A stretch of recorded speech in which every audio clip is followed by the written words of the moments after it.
The first thing my father-in-law did after his son's funeral was swing a hammer at my front door. I was standing 6 feet away when the lock gave a sharp metallic crack. Richard Hale looked at me through the broken doorway and said, "You have 5 minutes to get out of my son's house." I didn't move. His son Mark stood behind him with a phone raised recording everything. Richard smiled. That was when I realized something neither of them knew. They had mistaken my silence for weakness. 5 minutes later, everything changed. My husband Daniel had been dead for 4 days, 49 years old. A sudden heart attack. 1 minute he was complaining about the coffee at breakfast, and by evening I was sitting beside a hospital bed listening to a doctor explain that there was nothing more they could do. Daniel was my husband for 22 years. He was also the only person in his family who never treated me like I needed to earn my place. His father was different. Richard had never liked me. From the beginning he thought I was too quiet, too ordinary, too soft. He liked women who spoke loudly, dressed expensively, and made sure everyone knew what they had accomplished. I preferred old jeans, gardening gloves, and a quiet morning, so Richard decided he knew exactly who I was. A housewife, a woman who depended on her husband, a woman who would fold the moment life became difficult. He had no idea how wrong he was. What Richard also didn't know was that I had spent 20 years learning how to read a room before anyone else noticed the danger inside it. I had learned to recognize the difference between confidence and bluffing, between a threat and an empty performance. After leaving the service, I buried that part of myself so deeply that even Daniel knew only the broadest outline of my past. He knew I had served. He never knew what I had done, where I had gone, or why I sometimes woke before dawn and checked every window before making coffee. I never wanted that life to follow me home. After Daniel's funeral, I barely slept. The house felt strangely large without him. His coffee mug was still beside the kitchen sink. His reading glasses sat on the end table. A pair of work boots remained by the garage door because he had promised he would clean them that weekend. I kept thinking there would be a weekend. There wasn't. On the 4th afternoon, I was sitting at the kitchen table sorting through Daniel's medical bills when I heard a vehicle stop outside. I looked through the window. Richard was getting out of a black pickup. Mark climbed out on the passenger side. I immediately felt something was wrong. Neither man was dressed for a visit. Richard walked toward my front door carrying a hammer. I stood. "Richard." He didn't answer. He raised the hammer and struck the lock. The sound echoed through the hallway. I froze. He hit it again. "Stop," I shouted. He hit it a 3rd time. The lock broke. The door swung inward. Mark stepped inside behind him, still holding his phone. Richard looked around my living room as if he had already purchased it. "Dad," Mark said quietly, "just keep calm." I almost laughed. They were the ones who had broken into my house, yet they were telling each other to stay calm. Richard pointed at me. "This is family property now." "No," I said. "It isn't." His expression hardened. "My son is dead. I know. And everything he owned belongs to his family. I was his wife." "You were his wife," Richard snapped, past tense. Mark slowly moved his phone toward me. "Just cooperate, Claire." I looked at the screen. He was recording me. "Why are you recording in case you cause a scene?" I looked at the broken lock, then at the hammer in Richard's hand, then back at Mark. "You broke into my home." Richard stepped closer. "Don't play games with me. I'm not. You've had 4 days to grieve. That's enough." Something inside me went completely still. Not angry, not frightened. Still. I had learned a long time ago that anger makes people careless. Richard mistook my silence for surrender. He pointed toward the hallway. "We're looking for Daniel's documents. The deed, insurance papers, bank information, anything related to his estate. You don't have permission to search my home. This is my son's house." "No," I said quietly. "It isn't." Richard laughed. "You really think you can stop me?" I looked directly into his eyes. Yes. That answer changed his expression for half a second. Then he recovered. "You're alone now, Claire." I heard that sentence differently than he intended. Alone. He thought it meant helpless. I knew better. Mark walked toward the office. I stepped in front of him. "Don't." He stopped. Richard raised his voice. "Move." "No." He stared at me. For the first time, there was something in my voice he didn't recognize. Not fear, not grief, command. Richard took another step. You have no idea who you're dealing with. I almost smiled. That was exactly what I had been thinking about him. I glanced at the clock on the wall. 2:17 p.m. Fine, I said. Take whatever you think belongs to you. Mark looked surprised. Richard smiled triumphantly. But I wasn't looking at either of them. I was looking at the front window. At 2:18, a dark sedan pulled up beside the curb. Richard turned. A man in his 60s stepped out. He looked at the broken lock, then at me. His face changed. Claire, he said. Richard frowned. How do you know her? The man ignored him. He looked at me and asked quietly, Are you ready? I nodded. Richard's smile disappeared. Ready for what? I finally looked at him. For you to find out who you broke that door for. The room went silent, and for the first time since Daniel died, I felt something other than grief. I felt prepared. The man standing in my driveway was named Thomas Reed. To Richard, he was a stranger. To me, he was one of the few people left in the world who knew the woman I had been before I became Daniel's wife. Thomas didn't step inside. He simply stood beside the broken door and looked at Richard. You need to leave, he said. Richard stared at him. This is a family matter. Thomas glanced at the hammer still hanging from Richard's hand. No, breaking into a widow's home with a hammer makes it a legal matter. Mark lowered his phone. For several seconds nobody moved. Then Richard pointed at me. She has no right to keep my son's property from me. Thomas looked at me. Do you want me to stay? I nodded. He stayed. Richard finally backed toward the door, but not before leaning close enough for me to hear him whisper. You'll regret humiliating me. I looked at the broken lock. You did that yourself. He left. Mark followed. I watched their truck disappear down the street. Only then did I let myself breathe. Thomas closed the door as much as the damaged frame allowed. You okay? I'm fine. He gave me the look he used to give me years ago whenever I said those words after something had gone badly. You've always hated that question. I still do. I know. He looked around the house. Daniel, I swallowed. Gone. Thomas lowered his eyes. I'm sorry. Thank you. We stood there quietly. Then he asked, How much does Richard know about me? Yes. Almost nothing. That may be about to change. I sat down at the kitchen table. I never wanted Daniel's family to know. Thomas pulled out a chair. Why? Because I wanted to be Claire. He waited. I looked toward the hallway where Daniel's jacket still hung on a hook. Not a title, not a reputation, not a story people told about me. Just Claire. Thomas nodded. I understand. Most people didn't. For 20 years I had lived a life that required constant vigilance. After I left the Navy, I wanted the opposite. I wanted grocery lists and school concerts. I wanted a husband who complained when I left the lights on. I wanted a garden that died every summer because I never remembered to water it enough. I wanted ordinary. And Daniel gave me that. When we met, I told him I had served in the Navy. That was enough. He knew I had spent years away from home. He knew some assignments had been dangerous. He knew there were things I couldn't discuss. He never pushed. That was one of the reasons I loved him. Richard, however, had always interpreted my quietness differently. He mistook restraint for insecurity. I remembered the first Thanksgiving I spent with the Hail family. Richard had looked at the casserole I brought and said Daniel always had expensive taste. I suppose marriage changes that. Everyone laughed. I smiled. Daniel didn't.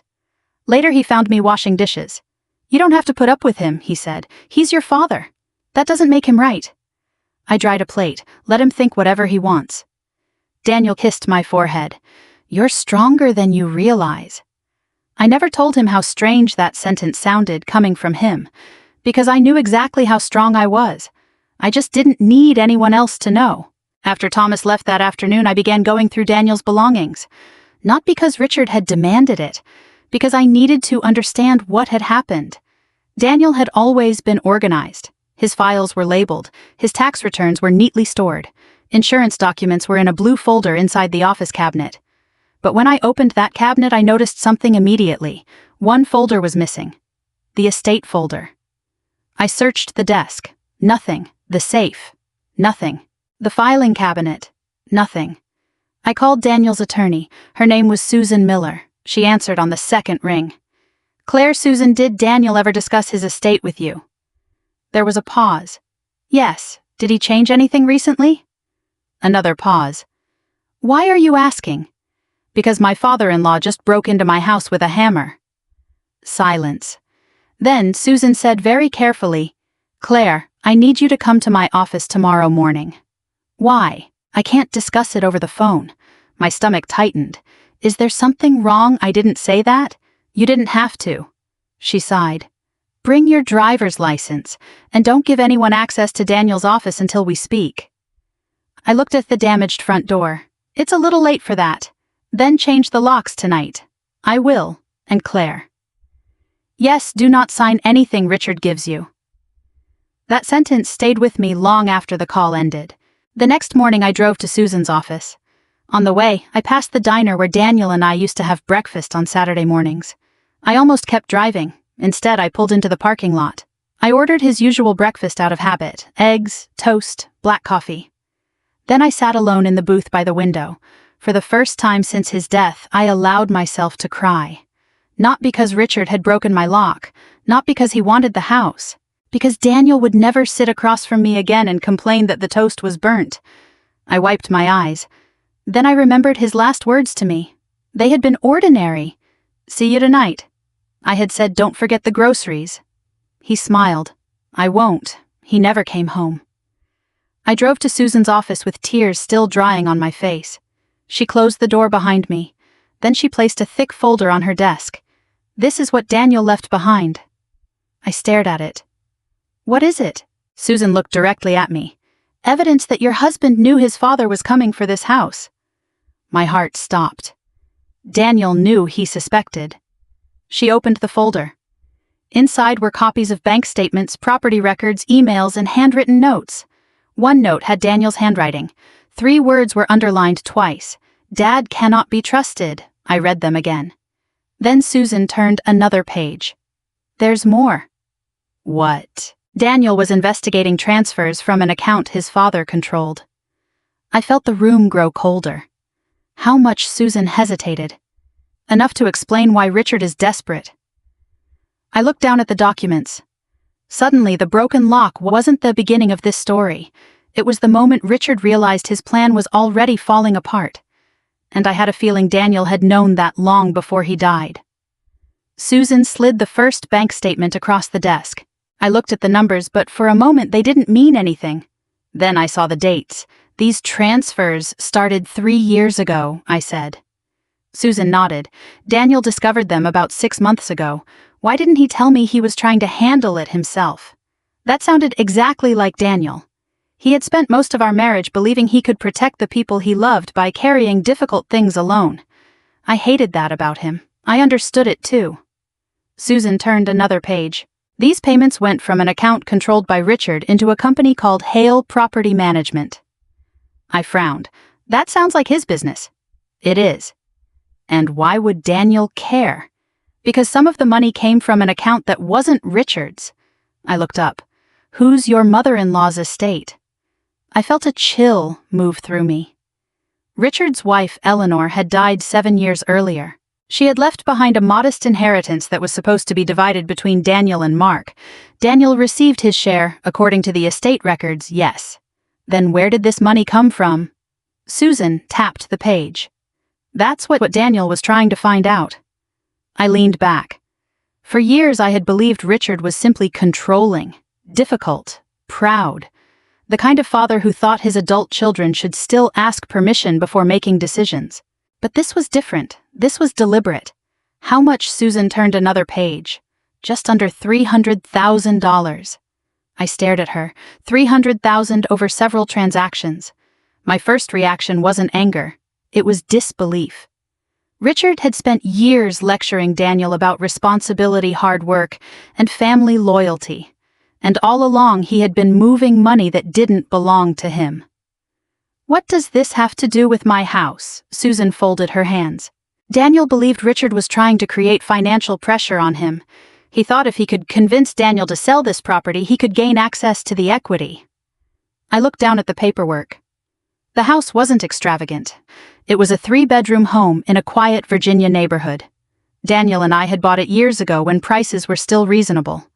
We had paid the mortgage every month, repaired the roof, replaced the furnace, and slowly made the place ours. It wasn't just a house. It was where Daniel and I had built our life. Susan handed me another document. This is the part you need to understand. It was a property agreement. Daniel's signature appeared at the bottom. I recognized it immediately. What is this? Your husband signed this 2 years ago. I read the first paragraph, then the second. My hands tightened around the paper. He transferred his interest temporarily, to whom Susan pointed to the company name, Hail Property Management. I looked at her. Why Daniel believed his father was trying to force him into signing over the house. My heart sank. Then why would Daniel sign anything he didn't know the full structure of the agreement? I read the document again. There were legal terms, clauses, references to debt, and language about collateral. It was designed to confuse anyone who didn't know what they were looking at. Susan continued. Daniel realized the problem after the fact. He hired me to investigate, and then he began collecting evidence. She reached into the folder and pulled out a small envelope. My name was written on it. Not printed. Written by Daniel. I didn't touch it. What is that he gave it to me 3 weeks before he died? Why he told me to give it to you if Richard tried to take the house? I stared at the envelope. Why didn't you give it to me sooner? Because Daniel told me not to unless Richard made a move. I thought about the hammer, the broken lock. Richard standing in my living room and telling me I had 5 minutes to leave. I slowly opened the envelope. Inside was a handwritten note. Claire. If you're reading this, Dad has finally done what I was afraid he'd do. Don't fight him with anger, don't threaten him, and don't let him convince you that you're alone. You know more about surviving difficult situations than you think. Trust the paperwork, trust Susan, and trust yourself. I read the note twice, then I turned it over. There was one final sentence. I'm sorry I didn't tell you sooner. I closed my eyes. For several seconds I couldn't speak. Daniel had known. He had been trying to protect me, and somehow even after he was gone, he was still doing it. Susan quietly said, Claire, there is something else. I opened my eyes. What Daniel recorded a conversation with his father. She placed a small digital recorder on the desk. I pressed play. Richard's voice filled the room. You're making this harder than it needs to be. Daniel answered. It's my house. Our house, Richard said. No, mine and Claire's. There was a long pause. Then Richard said something that made my stomach turn. Claire won't know what to do without you. Daniel's voice became colder. Leave her out of this. I'll do whatever I need to do to protect this family. You mean protect yourself? The recording ended. I sat completely still. Susan watched me. You don't have to decide anything today. I already have. What I looked at the folder. I want every document. You're going to fight him. No. Susan raised an eyebrow. Then what I want him to believe I'm still the woman he thinks I am. She understood immediately. That afternoon, I went home and found Richard waiting across the street. He was sitting in his truck, watching my house.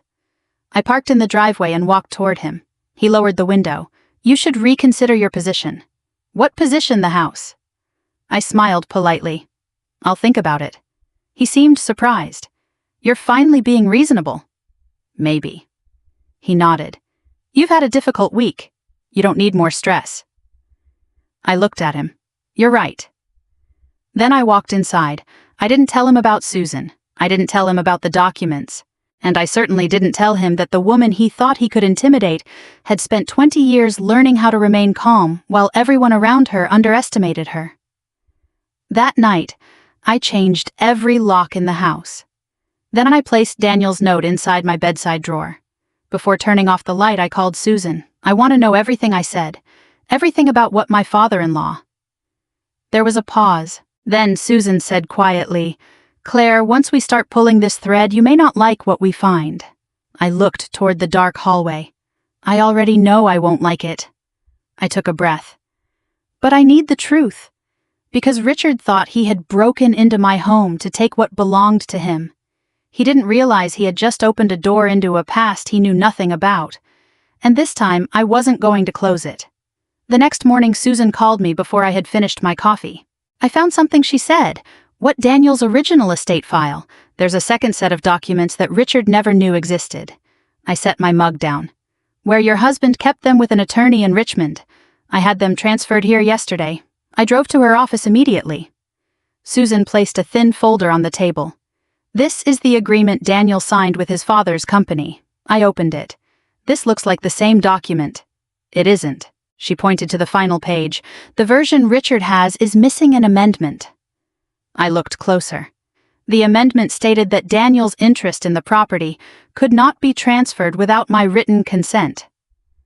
I stared at the page. So Richard can't take the house, not legally. And he knows that I don't think so. I leaned back. For the first time, I understood why Richard had been so aggressive. He wasn't certain he owned the house. He was desperate to make me believe he did. Susan continued. There's more. She handed me a second document. It was a letter from Daniel. This one was dated 2 months before his death. He had written, Dad has been pressuring me again.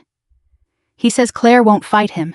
He thinks because she doesn't talk much, she doesn't understand what is happening. I read that sentence twice. Then I whispered, he knew. Susan nodded. He knew his father underestimated you. I looked at her. Daniel knew more about me than I thought. He knew enough. That afternoon I drove to a small veterans center outside town. Thomas Reed was waiting for me. He had known me for nearly 2 decades, not as Clare Hail, as someone from another chapter of my life.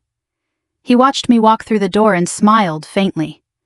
You finally decided to stop hiding. I didn't stop hiding. You came here. I need information. That sounds more like you.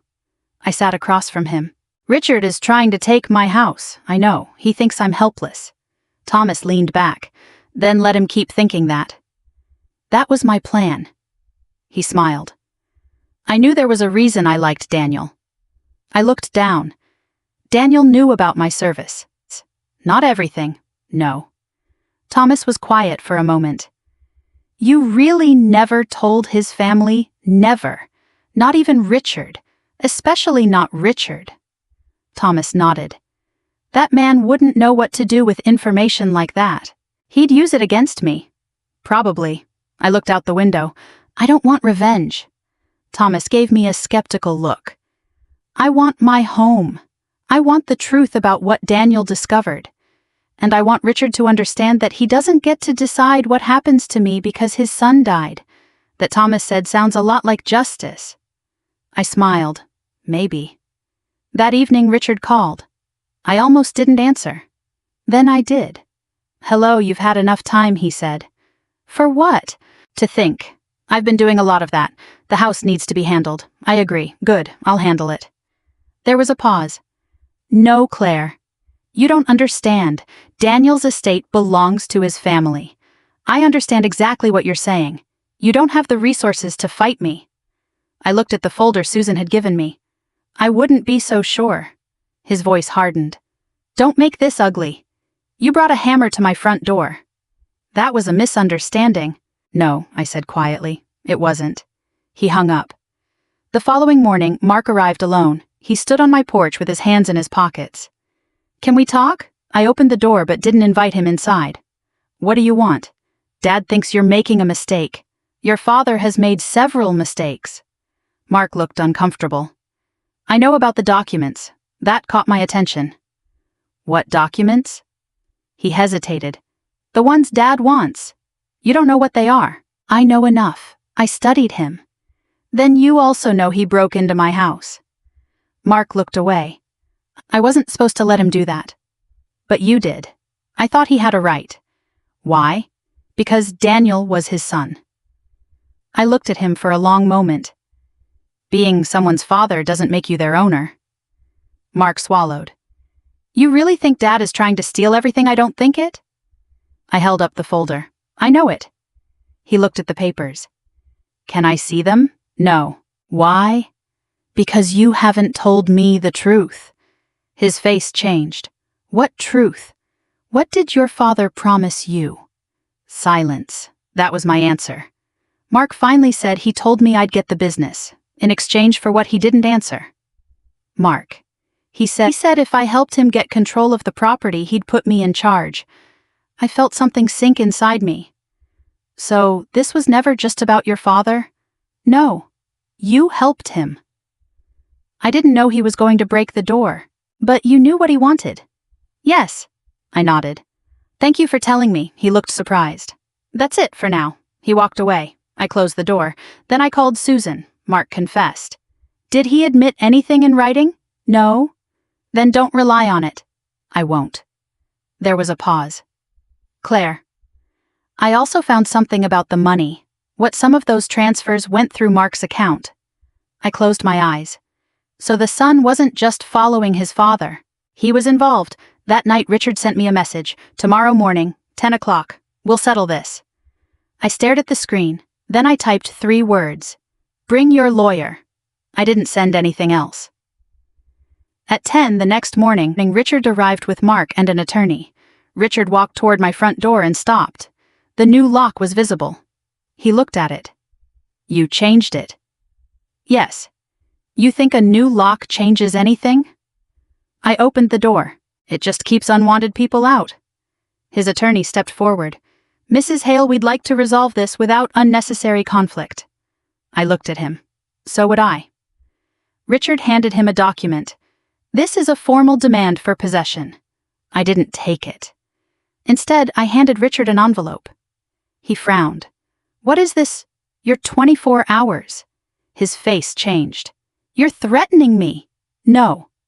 I looked directly into his eyes. I'm giving you one last chance to tell the truth before someone else does. He tore open the envelope. Inside was a copy of the bank records. His face went pale. Mark looked at his father. What did you do? Richard didn't answer.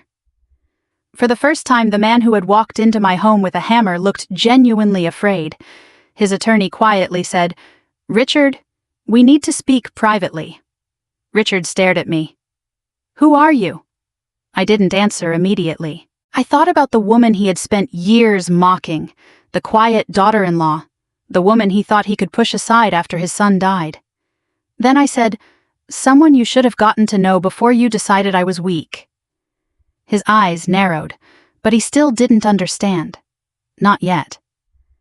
5 minutes later, the attorney asked to see me alone. And when he did, he brought one question that changed everything. Claire, he said, how much do you know about your husband's final investigation? Claire, Susan said, how much do you know about your husband's final investigation? I looked at her. Enough to know my father-in-law has been moving money that wasn't his. She nodded. That's only part of it. We were sitting in her office after Richard and his attorney had left. Mark had gone with them, but not before giving me one last look that I couldn't quite read. What else did Daniel find? I asked. Susan opened another file. Your husband believed his father wasn't acting alone. I frowned. Who else, Mark? I already suspected it, but hearing his name still hurt. Daniel thought Mark was helping Richard pressure him into transferring the property. Did Daniel have proof? Susan slid several pages toward me. Emails, bank records, a series of text messages between Richard and Mark. One message from Richard read, once Claire signs, everything becomes simple. Another from Mark said, she'll sign if we give her enough pressure. She's not going to fight us. I stared at those words. Not because they surprised me, because they sounded so much like the man I had known for years, the man who thought being quiet meant being powerless. Susan watched my face. You can take this to the authorities. I know. And you should. I know. But I closed the file. I want them to admit what they did first. Susan studied me. Why? Because Daniel spent his last months trying to understand the truth. I want the truth spoken out loud. She nodded slowly. That makes sense. I left her office just after noon. On the drive home, I called Mark. He answered immediately. Claire, we need to talk. About what, your father? There was silence. What about him? I know about the messages. He stopped breathing for a second.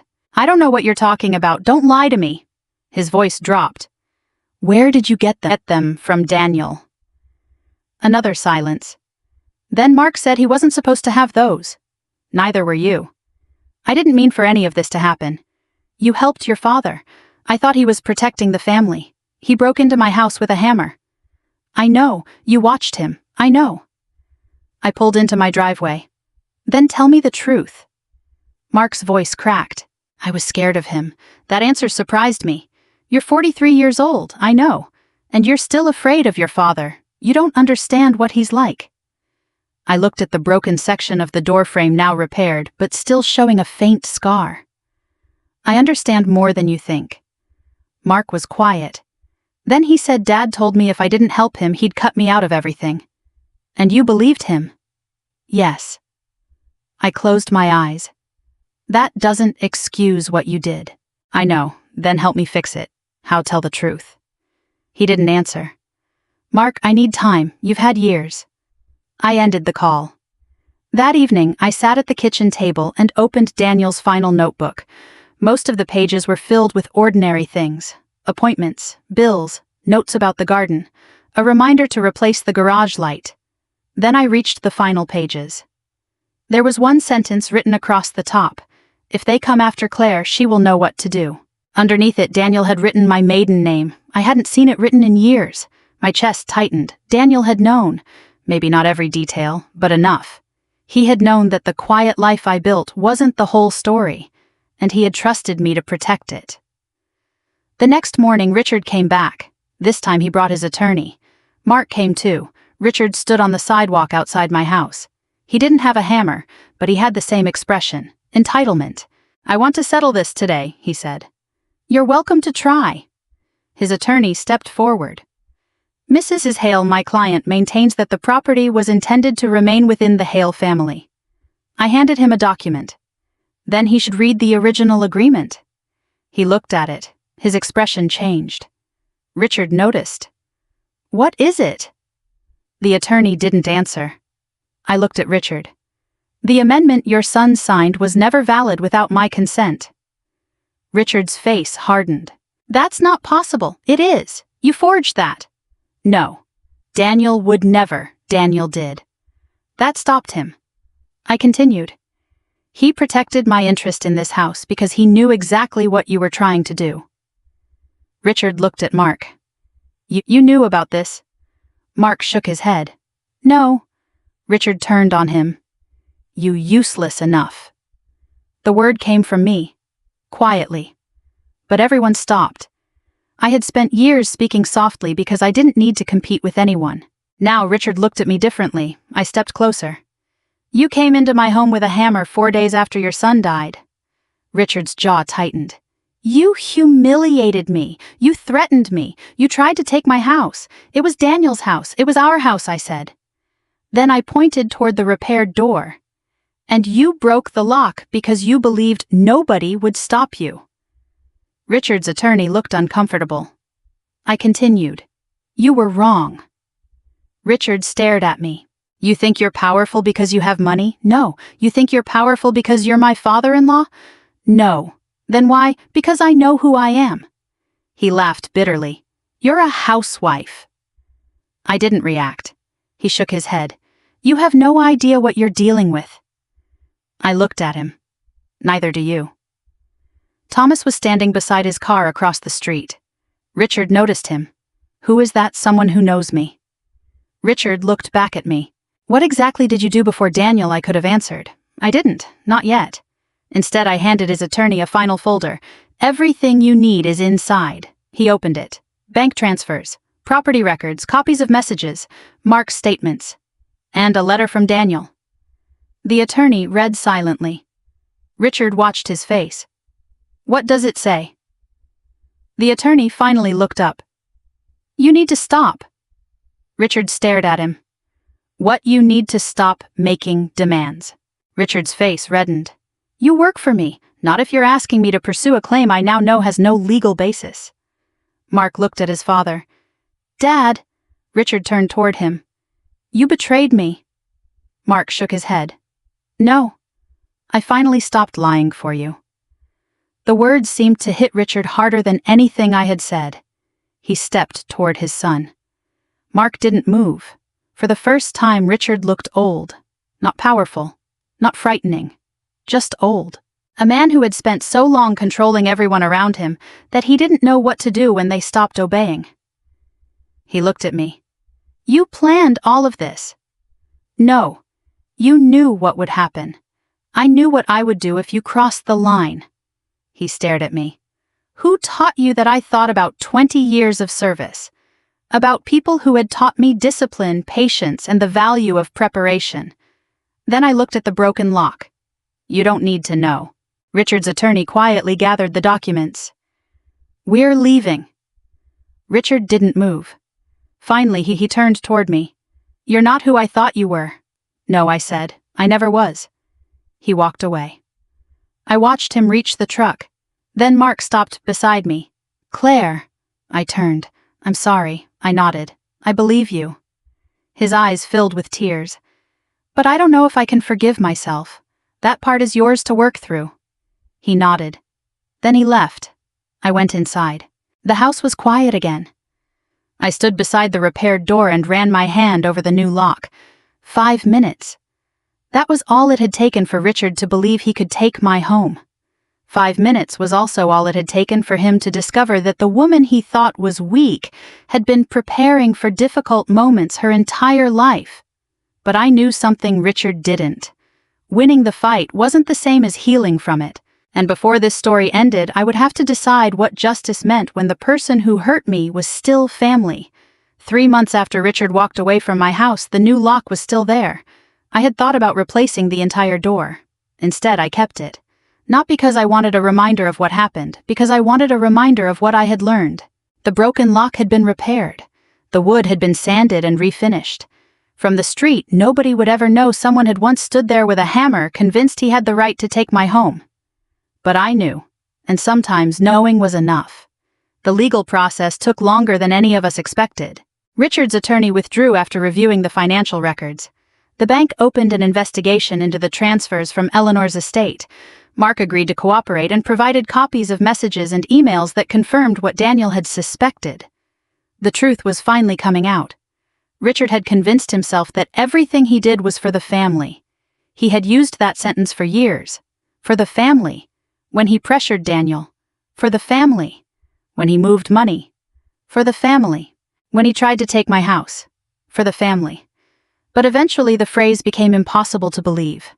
The money was returned. The property issue was resolved, and the house remained mine. There was no dramatic courtroom victory, no judge pounding a gavel while Richard was dragged away. Real life rarely works that neatly. There were lawyers' documents, phone calls, waiting periods, and uncomfortable conversations, and there were consequences. Richard had to repay what he could and surrender control over several financial accounts. Mark had to face his own responsibility. He wasn't innocent just because he had been afraid of his father. Fear could explain a choice. It couldn't erase it. I told him that when he came to see me one afternoon. We sat on the back porch. He looked exhausted. I keep thinking about that day, he said. The day your father broke the door. Yes. He stared at his hands. I should have stopped him. You should have. He nodded. I was scared, I know. I thought if I went against him, I'd lose everything. I looked at him. You almost did. He swallowed. I know. For a while, neither of us spoke. Then he said Daniel would hate what we became. I looked out at the garden. He would hate what happened. But I don't think he would want us to stay broken forever. Mark wiped his eyes. I miss him. So do I. That was the first honest thing we had shared in months. No excuses, no arguments, just grief. A few weeks later, Richard called me. I almost let it go to voicemail. Instead, I answered. Hello. His voice sounded different, smaller. Claire. Yes, could I come by? I looked at the clock. When? Tomorrow. All right. He arrived the next afternoon without Mark. He stood on the porch for several seconds before knocking. When I opened the door, he looked at the new lock. I see you kept it. I did. He nodded. I deserve that. I didn't answer. He took a breath. I owe you an apology. Yes.